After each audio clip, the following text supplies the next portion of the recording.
అంతర్జాతీయ మహిళా దినోత్సవం మనందరికీ కూడా తెలుసు. మరి సృష్టికి మూలం స్త్రీ. సృష్టిని సృష్టించేది అంటే ప్రతి సృష్టి చేసేది, పోషించేది, కొనసాగించేది మరి స్త్రీనే. అంటే సృష్టించి వదిలేయదు ఏ బిడ్డని కూడా. ఈ రోజున ఈ సృష్టిలో మరి ఆ రకంగా ఈ రోజున అంత బాధ్యతని భుజాన మోసుకున్న స్త్రీ జాతి మొత్తానికి కూడా వందనం, అభివందనం తెలియజేస్తున్నారు.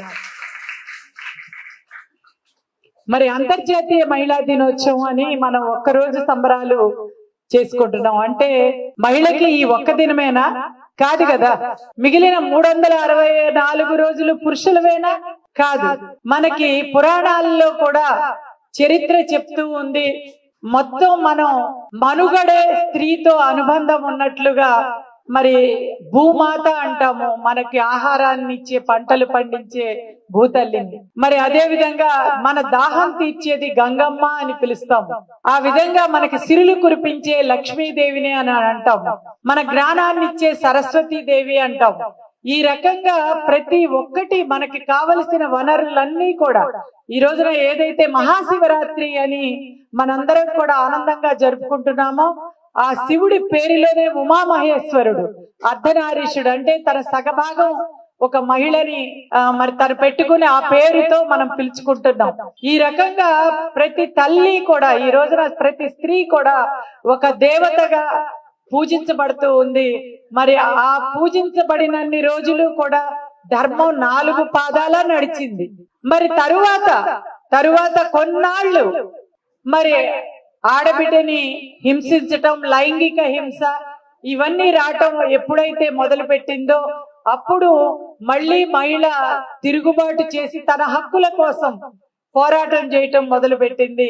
కలలకు రెక్కలు, ఈ రోజున కలలకు రెక్కలు అని చెప్పి ఒక మంచి పథకాన్ని ఏర్పాటు చేశారు. ఎందుకంటే కనీసం 10th క్లాస్ వరకు ఇవాళ ప్రతి స్కూలు పిల్లల్ని కూడా మనం ఇంతకు ముందు అమ్మ ఒడి నేను 2 చదివిస్తా 3 చదివిస్తా అని మోసం చేసి అతను కేవలం ఇంట్లో 2 పిల్లలున్నా 3 పిల్లలున్నా ఒక్కళ్ళనే చదివిస్తున్నాడు. అంటే ఒక్కళ్ళని చదివిస్తే ఇంకొకళ్ళు పనికి వెళ్ళాలా? మరి మోసమే కదా అది.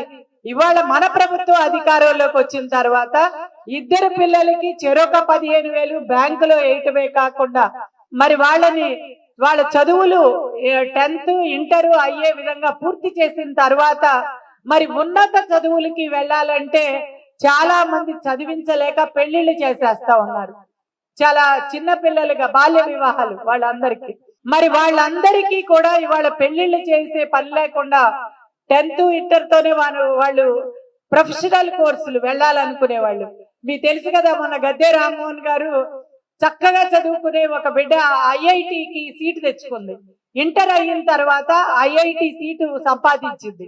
అయితే వాళ్ళ తల్లిదండ్రులు, తండ్రి లేడు, తల్లి చిన్న చిన్న ఇళ్లలో పనులు చేసుకుని సంపాదించి ఏదో ఒక రకంగా ఇంటర్ వరకు లాక్కొచ్చింది. మరి ఆ ఇంటర్ తర్వాత ఆ బిడ్డ చదివించుకునే స్తోమత లేక ఆవిడని కూడా నాతో పాటు గిన్నెలు తవ్వటానికో పనులకో నేను తీసుకెళ్తానని చెప్పి మరి ఆ నిర్ణయించుకుంటే అది గద్దె రామ్మోహన్ గారి దృష్టిలోకి వచ్చింది. అమ్మ, 1000 మంది పరీక్షలు రాస్తే వాళ్ళల్లో ఐఐటి సీటు కేవలం ఒక్కరికో 2కో, మొత్తం దేశం మొత్తం మీద కేవలం 2 అంకెల్లో 10 మందికో వస్తుంది. అంటే మన రాష్ట్రం నుంచి 1-2కో ఐఐటిలో సీటు కొడతారు. అలాంటి సీటు సంపాదించుకునే ఆ తల్లి మళ్ళీ అంట్లు తోవటానికి రెడీ అయ్యింది, ఆర్థికంగా వెనకబడిన కుటుంబం అవటంతో. మరి ఆ రకంగా ఉన్నప్పుడు ఆయనకి తెలిసింది, ముందు నుంచి కూడా బిడ్డల్ని చదివించేవారు. మరి సీటు వచ్చిన వాళ్ళకి ఒక 15,000 కడితే డాక్టర్ చదువు సంవత్సరానికి సీటు 15,000 ఉండేది. అలా ఎంతో మందిని చదివించిన మరి నేపథ్యం ఉంది. మీ అందరికీ తెలుసు గద్దె రామ్మోహన్ గారికి. ఇది వాళ్ళు అడగలేకపోయారు తెలిసినా కూడా. ఎందుకంటే ఫీజు కనీసం సంవత్సరానికి 1,00,000 రూపాయలు ఉంటుంది. ఆ అమ్మాయి 4 సంవత్సరాలు చదవాలంటే 4 లక్షలు ఖర్చు పెట్టాలి. మరి ఆ ఒంటి మీద బట్టలు కూడా సరిగ్గా లేని పరిస్థితి ఆ కుటుంబానికి. మరి అంత పెద్ద చదువుకి వెళ్తా ఉంది, మరి అంత ఫీజులు కట్టాలి. అందుకని ఆ తల్లి కూతురు మా వల్ల కాదు, మళ్ళీ పనులకు వెళ్దామని నిర్ణయించుకున్న ఆ కుటుంబాన్ని అలా కాదమ్మా నేను చదివిస్తాను, నువ్వు ఎంతవరకు చదువుకుంటే నువ్వు అంతవరకు చదువు అని చెప్పి ఆమెకి వెంటనే అప్పటికప్పుడు ₹1,00,000 వాళ్ళ చేతికి ఇచ్చి ఫీజు కట్టి నువ్వు జాయిన్ అవ్వు అని చెప్పి బట్టలు కూడా కొనిచ్చి పుస్తకాలకి అక్కడ హాస్టల్లో ఫీజులకి కట్టడం జరిగింది.